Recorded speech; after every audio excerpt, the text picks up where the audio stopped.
შენი აზრით, ცოტა ნახვა ნიშნავს იმას, რომ შენი ვიდეო არ შედგა? რეალურად ხალხს გონია, რომ თუ მის ვიდეოს აქვს ცოტა ნახვა, ნიშნავს, რომ ჩაუფლავდა ვიდეო ან რამე მსგავსი. ავიღოთ ორი ტიპის ვიდეოების სტილი, სპეციფიკა. Awareness ვიდეოები არის განსაზღვრული, რომ ბევრმა ადამიანმა ნახოს, თუ შემა awareness ვიდეომ, რომელიც generally შენ ბიზნესზე არ მოაგროვა შესაბამისი ნახვები, ან ჩაფლავდა მართალია.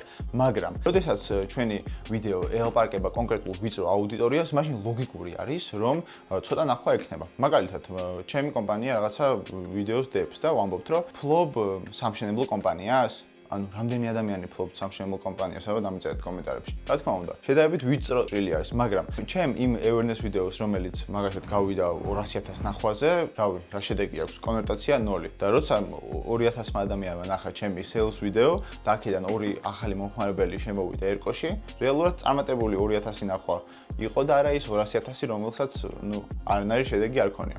აქედან გამომდინარე აუცილებელია იცოდეთ თუ რა მიმართულებით გსურთ თქვენი ვიდეოს გამოშვება. გექნებათ თქვენ სწორი წარმოდგენა და სწორი მოლოდინები ამის შესახებ. ამიტომ ცოტა ნახვა არ ნიშნავს ცუდ ვიდეოს.